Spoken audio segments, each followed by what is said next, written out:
Hello and welcome back to Bookmark Chronicles. Today we're gonna do things a little differently.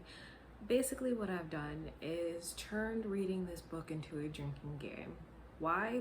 Because it was unbearable, and right when I was ready to DNF it, somebody gave me this idea. So we're gonna be drinking while I review this book.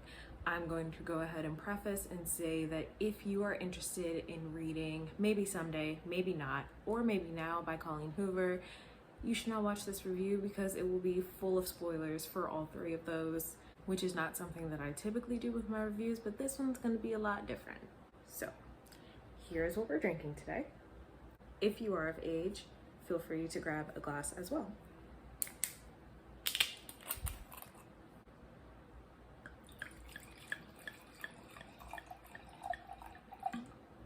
I feel like that sounded like a lot. It wasn't. It's like a normal, well, okay, maybe a little larger than a normal pour. Normal for me. So before I get started, there are two people that I want to give credit to and say thank you for this idea. They are the inspiration for this video. The first is Dasha. I will leave a link to her channel down below. I was complaining on Twitter about how much I hated reading this book and how every time I sat down to read it, I needed a glass of wine to get me through. And she said that's a great video idea. And I was like, okay, drunk book review it is. The second person is Jakara Smith, aka Sailor J. I will leave a link to her channel down below as well. She is one of my favorite YouTubers of all time. Unfortunately, the reason that she doesn't make content anymore is because at the time that she stopped, there were a lot of issues going on with YouTube. On top of that, a lot of TikTok creators, typically white TikTok creators, will strip the audio from her previous YouTube videos and make a TikTok video passing it off as their original audio and not giving her any credit. But if you are not familiar with Sailor J, I highly suggest that you look into her. She is hilarious and she's such an amazing actress and activist, and I absolutely adore her. And I hope that one day she does continue to make content, but also that people give her credit for the things that she has created, because she put a lot of time and energy into all of it. So without further ado, let's get started. So this is how this is gonna work. I am going to do my typical review style. However, because I read this book on Kindle Unlimited, I also highlighted a lot of parts throughout the book.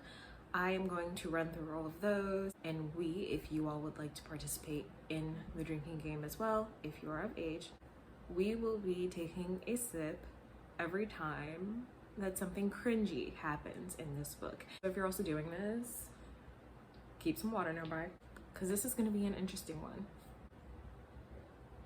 If you were to go on to Goodreads and look at the synopsis for Maybe Now, honestly, it's super vague. It really doesn't say anything other than the fact that we pick up with all the same characters that we did in Maybe Someday. So the characters that we meet in Maybe Someday are Ridge, Sydney, Maggie, Bridget, and Warren. And then there is a novella called Maybe Not, which focuses on Bridget and Warren. Maybe Someday, the main character that we're following at first is Sydney. She finds out that her best friend and her boyfriend have been sleeping together, not only since they've been together, but even beforehand. And the issue is the best friend, Tori, is the one who introduced Sydney to Hunter, if I'm remembering that correctly, right? They've been longtime friends and pretty much have established this friends with benefits relationship, but anytime that either one of them is in a relationship, they continue their relationship too. So Sydney comes home one day, walks in on them, and is just completely shattered, heartbroken, and she just completely despises Tori because she feels betrayed. Totally understandable, and that is fine. So because she lives with Tori, she immediately decides to move out of the apartment. She moves into a different apartment that is right across the way. The apartment complex has balconies, and from her balcony she can see this other apartment. And on that balcony, she's seen this guy playing the guitar, and she's like, oh, he writes really beautiful music, blah, blah, blah. She ends up moving into that apartment where she sees that guy. I'm not gonna give you like a full summary of the rest of Maybe Someday, but the important thing to know here is that when she finds out about Tori and Hunter, she immediately starts referring to Tori as like a synonym for a homewrecker. She kind of slut shames her, which not okay. So she says, oh, I would never be a Tory. What the fuck do you think she does? she becomes a Tory because she moves into this apartment with Bridget, Warren, and Ridge. Ridge is deaf, and so I hope that the representation of him is accurate. I personally cannot say. So if you have read it and you have more insight on whether the representation is accurate, please let me know. But she moves into this apartment and she and Ridge start writing music together. Ridge plays the guitar and he knows the notes from feeling the vibration in the guitar. After she's met Ridge's girlfriend, Maggie, she kisses him. And then she's like, oh no, now I'm a Tory. Well, bitch, you didn't have to do it. None of this had to happen. So that's essentially what happens in Maybe Someday. And obviously at the end, Sydney and Ridge end up together, like whatever. So we'll start off with Sydney because she's essentially the main character. There's really not much to say about her. She's a fucking hypocrite. I can't fucking stand her. Throughout this entire book, she is just constantly getting on my fucking nerves. And because Sydney ends up being a Tory at the end of the first book, I feel like Colleen Hoover wrote this with the sole purpose of trying to redeem her, and it wasn't necessary. Like this book was not needed. Everything could have been left the way it was. And she spent so much time trying to redeem Sydney and Ridge and make them seem like they're not bad people, which may be the case, but what they did was fucked up. Next is Ridge. To be totally honest, I feel indifferent towards him other than the fact that he's a cheating bastard. And I feel like Colleen Hoover really tried hard to take the accountability away from him. He was the one in a relationship. He is responsible for his own actions. He was in the wrong. Like, there's no gray area. It is all very clear. That's what happened. Those are the facts. So I don't understand why she spends so much time trying to focus on the fact that he is a good person, which I'm not saying he can't be, but he was wrong and she's completely taking the accountability off of him, and I just don't get why. Holding people accountable is what makes them learn from their mistakes and be better in the future, so why the fuck would you take that away? Next is Maggie, who is the ex-girlfriend of both Warren and Ridge. To be honest, she's the only character that isn't just a complete fucking dick. She does need to take better care of herself, but if I had to choose, Maggie would be my favorite character. Next is Warren. For the most part, he's just really fucking annoying, but I did like the part where he told Sydney about herself, and it should not have taken him addressing her to realize that Sydney had never fucking apologized to Maggie for breaking up her relationship. And the last main character is Bridget, Warren's girlfriend. Yeah, she's a fucking bitch, but she's also a really good friend. And we learn in Maybe Not that she has been through some shit. I'm not saying that's an excuse for her being a bitch, but it does explain a lot about her. And if I had to choose, she would be my second favorite character. So what I'm gonna do is go through all of my highlights, give you all of my thoughts. Like I said, it's gonna be super spoilery, so if this is something you wanna read and you don't want me to ruin it, then go away. And I just want to be very clear. Some of the things that made me cringe and that I'm going to take a sip of wine for are going to be things that other people are gonna think are so cute and so romantic, and that's fine. Don't be surprised if I say it's gross or cringy or whatever. If you've seen any of my previous videos, you know how I am, so it is what it is. So it looks like my first highlight was in chapter 2. So at this point, essentially the story is supposed to be about Maggie, but also her connection to the rest of them, and like, for some reason she thought it would be a good idea to make them all a big happy family, whatever. Maggie has cystic fibrosis, so sometimes, you know, she's just very weak to the point that she can't get out of bed. She has this vest that she has to wear that breaks up the mucus in her lungs, and sometimes she has a blackout. So Maggie creates this bucket list, right? One of the things on her bucket list is to lose $5,000 in Vegas. That seems like a really small, insignificant detail, but $5,000? What? Why is that the goal? Why would that ever be a goal? Like, moving on to the important things, I don't know, that just really stuck out to me for some reason. Then Maggie at one point goes on to say that Ridge and Warren are the only two friends I've had for the past 6 years of my life. Cool that y'all stayed friends this whole time, but sis, you could have made friends. You don't have to rely on the two of them and only them. Like you're in college. That's the prime time to make friends. I mean, yeah, it can be a little anxiety inducing and you gotta find your right group of people, but girl, come on now. Next is, and as angry as I was when I found out he kissed Sydney, I still like the girl. It's not like she showed up with evil intentions and tried to steal him from me. This is what, hold on. This is what I mean about her trying to redeem Sydney and Ridge. Both of them are in the wrong. That is a fact. Yes, if Maggie wants to, she can take the time to forgive them and whatever.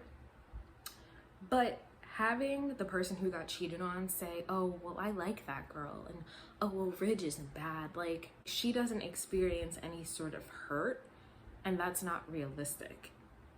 Cringy quote, the looks he gives me are intoxicating. So I think this was a quote from Sydney. Someone gets described as a mama's boy, and she goes, I laugh because he doesn't look like a typical mama's boy. What does that mean? Like, what does a mama's boy look like? Oh, this is where shit gets messy. So, Sydney and Ridge having an interaction, whatever. Ridge's phone goes off. Who is it? Maggie. Ridge never told Sydney that he and Maggie still keep in touch. So she sees the text message and she makes a face. Ridge says to her, she's my friend, Sydney. We text sometimes. On to glass number 2. Now, that may not seem like a big deal. And full disclosure, because Maggie has cystic fibrosis, she does depend on Ridge and Warren a lot when her health goes south, and that's totally fine. But this is important because something's gonna happen later and it's gonna refer back to this.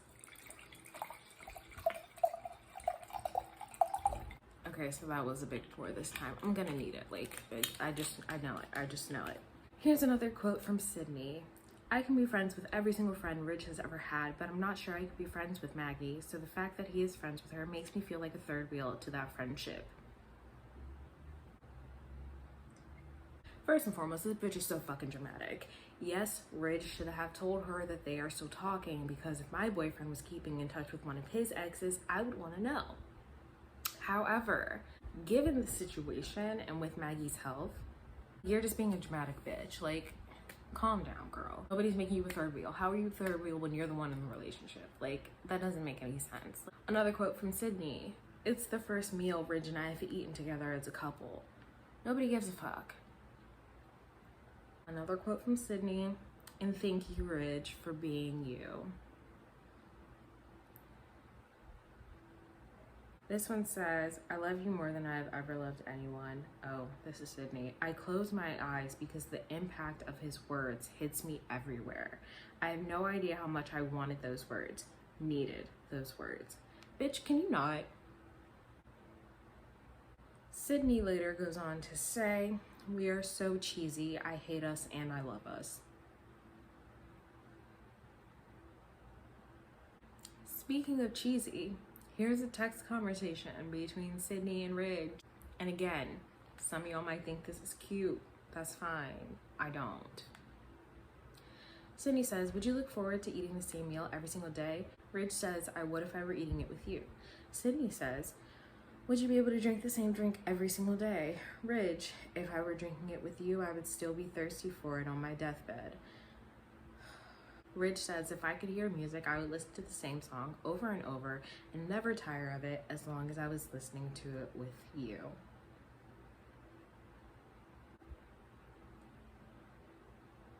And this is another example of Colleen Hoover trying to take accountability away from Ridge.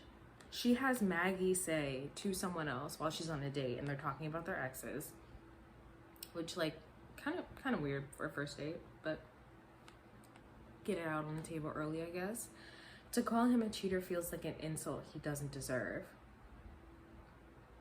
No, bitch. That's the title that he earned when he kissed somebody else while he was in a relationship with you. At that point, neither of them were happy in their relationship. However, it's not hard to speak up and tell somebody that you are unhappy. He could have done that instead of being a little bitch and cheating. Remember that part about Sydney saying the text on Ridge's phone that was from Maggie? Here's where that comes into play. Ridge sees that Sydney has a text from her ex-boyfriend Hunter, the one that cheated on her. And instead of saying anything in that moment, he gets up, stalks off, and in his head he's like, I can't believe she's responding to that fucker's text, blah, blah, blah. And then he texts her and says, I'm gonna go do this. Let me know when you're done texting your ex, being a passive-aggressive little bitch. Now, another thing that I hate about that scene, Ridge could have said, I see you have a text from Hunter. What's that about? That makes me uncomfortable. I don't like that you're texting him. Meanwhile, keep in mind here, Ridge is a fucking hypocrite because he's still texting Maggie. He blows that scene completely out of proportion. And for what? Honestly, Hunter texted her because he had given her an important document for something and he needed it back. And as soon as he got it back, she said, lose my number. Literally, the fucking problem fixed itself, but you wanted to be a little bitch, and instead of speaking up and saying that you had an issue, even though you were being a hypocrite, you made it a big deal for nothing. That whole thing just pissed me off. One, because the scene wasn't needed. Two, that's what you get for jumping to conclusions. Three, Hitch is a goddamn hypocrite. Like, come on now. Another quote that I find cringy that other people might find cute. I want to spend every minute of every day with you, madness. I don't want to spend every minute of every day with anybody. Just no. This is a quote from Ridge. I finally found someone I think could one day fill the void in my life. Now, I don't think you should be in a relationship to fill a void, number one. Two, if you're not content being single, you probably don't need to be in a relationship. Like, your quality of life should not be dependent on being in a relationship. Your quality of life should not be dependent on other people. That's not normal or healthy. So, what happens next is that Maggie ends up in the hospital. She has a blackout. And so they want to keep her overnight. And so because Ridge is still her emergency contact, they call him and he and Warren are like, we have to go. This bitch, Sydney starts fucking crying, like full out bawling. She's just like, I just hate that you're leaving me for her. Like, that's not even what's happening, bitch. Like, this, she's in the hospital. Maggie could literally die at any moment and you're being a selfish, whiny ass bitch. So she like packs all her stuff and she gives her ego. She's like, I'm not leaving because I'm mad. I'm leaving because I need to process this. Process what? This is just another testament to how fucking selfish Sydney is. And I don't care how much Colleen Hoover tried to paint her as a saint in this book. That scene is very fucking telling. So the next is Ridge texting Sydney after he leaves with Warren to go see Maggie at the hospital. And again, some of y'all might find this cute. I don't. He literally says, I love you like a million times in a text. And it, ugh. So the next thing that happens is that while Ridge and Warren are with Maggie, Ridge starts an argument with her because he's mad that he has to be there to care for her while Sydney is sitting in a corner crying somewhere. And like, yes, at this point, Maggie does need to take better care of herself, but the reason that she acts out is because of this illness. And the reason that y'all's relationship didn't work out is because you fucking smother her and don't let her have fun. Like, he was very controlling with Maggie. And I think she kind of resents him for it, which makes sense. But like, also then you cheated on her. So like, you're still her emergency contact. Technically, you're her primary caregiver. And while I think that Maggie should have made an effort to make more friends and to have other people in her life that she can depend on, like, you don't have to be a dick about it just because Sydney's a whiny little bitch. So at one point during this argument, Maggie basically says, oh, I'm sorry that I'm keeping you away from the girl that you cheated on me with. And Ridge has the audacity to say, that's not fair. We're past that. First and foremost, you don't get to tell her how to feel. You don't get to decide when she is past something. And at the end of the day, you were in the fucking wrong. So you want to be mad at somebody, be mad at your goddamn self because you were too much of a bitch to tell her that you were unhappy and instead went and cheated. Continuing on with parts of this book that make me cringe, I just want to stay mad at him, but he makes it so hard with those kissable lips. This next part is one that pissed me off. Ridge has a little brother who is 21, I think. This man is 21 years old and asked Sydney to make him a grilled cheese sandwich because he doesn't know how. That is something that my 10-year-old brother could make. Cooking is a fucking life skill, and at 21, you should at least have the basics down. Basics is a grilled cheese sandwich. And then this scene got worse when Sydney says, I can't believe I'm making you a sandwich. I feel like I'm disappointing every female who has ever fought for our equality. And then Brennan says, it only counts against feminism when you make your man a sandwich. It doesn't count if it's just a friend. Here's my problem with that. You can make somebody a sandwich and still be a feminist. The entire point of feminism is that women can do whatever the fuck they want. And that should be the end of the story. Colleen, if you're gonna comment on feminism, come correct. Also, do not refer to women as females. I fucking hate that shit. And what's funny about Sydney making a comment about feminism is that later on she goes to say, women like to make other women jealous. No, bitch, that is not normal. Society has conditioned women for such a long time to think that other women are constantly their competition, especially when it comes to men. And if that's how you think this works, then you're the problem. Another quote that made me want to vomit. This one's from Ridge. I kiss her, I love her, I love her, I kiss her, I kiss her, I'm so very in love with her. Could have said it once. We get the point. Another reason why I hate Ridge, let me just go ahead and do this part now. Ridge writes music for his brother's band. When he and Maggie were like 4 years in, he wrote a song about her. And one of the lines in that song is, when did looking out for you make me go blind? And when Maggie heard the song, she felt like it was about her, but she didn't say anything. You're a grown-ass man, and you can't tell your girlfriend that you're unhappy, but you can write a fucking song about her. That was fucking bullshit, because you not only wasted your own time, you wasted hers. Oh my goodness. Well, because Ridge and Maggie were in a 6-year relationship, when Maggie's grandmother passed away, Maggie's grandfather gave Ridge the wedding ring that belonged to her grandmother. At this point in the book, they have been broken up for like 4 months. And he says he didn't have time to give her the ring. So he's talking to Sydney about it because Sydney found it and was like, what the fuck is that? And he's like, it's not yours. Maggie's grandfather gave it to me. Explains the whole spiel, whatever. He's like, I'll give it back to her the next time I see her. Instead of agreeing to that, Sydney says, keep it. Maggie and Jake been together for like 2 weeks and she's like, oh, keep it. Maybe you can give it to Jake one day.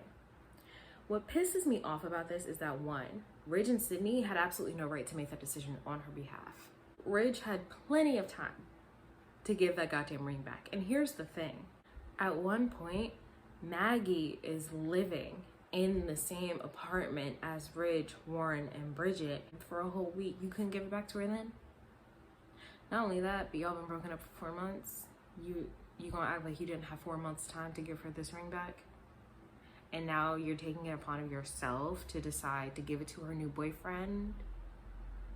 And of course, Colleen Hoover has to all make it work out, and I'll get to that later, but that scene just didn't sit right with me. I don't like that, because Ridge as the ex-boyfriend who cheated on her and Sydney as the woman who cheated with him, they didn't have that right. Ridge gave Jake the ring.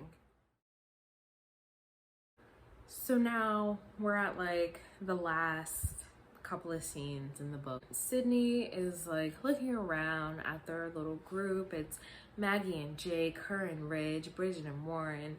She's just thinking about everything that happened in the past few months, and she's like, it makes me appreciate what we had to go through to get here even more. Had we all not figured out a way to coexist, she would have given up huge pieces of her life. I never would have felt right about that. And what she's referencing is her friendship with Ridge and Warren, because she's been friends with them for 6 years. My thing is, you wouldn't have felt right about her not being friends with Ridge and Warren any longer, but you had no problem with kissing him while he was still in a relationship with her. Not only that, but Sydney, honey, you didn't go through anything. You were just a whiny little bitch about situations that were easily fixable, but instead of doing that, you made them fucking complicated. We're almost done, y'all, I swear. So this part is from Ridge's point of view, and he wrote a song for Sydney, and he's like, I wrote you a happy song because, well, you make me happy. No matter what happens or where we go, we're in it together, and that makes me so fucking happy. At this point, some of y'all probably just think I'm a hater, but like, I'm really not. Like, I just don't like overly gushy stuff. It just makes me annoyed. This is the straw that broke the camel's back. This is the icing on the cake. Also, I want y'all to keep in mind, this is the second 1-star romance that I have read this month.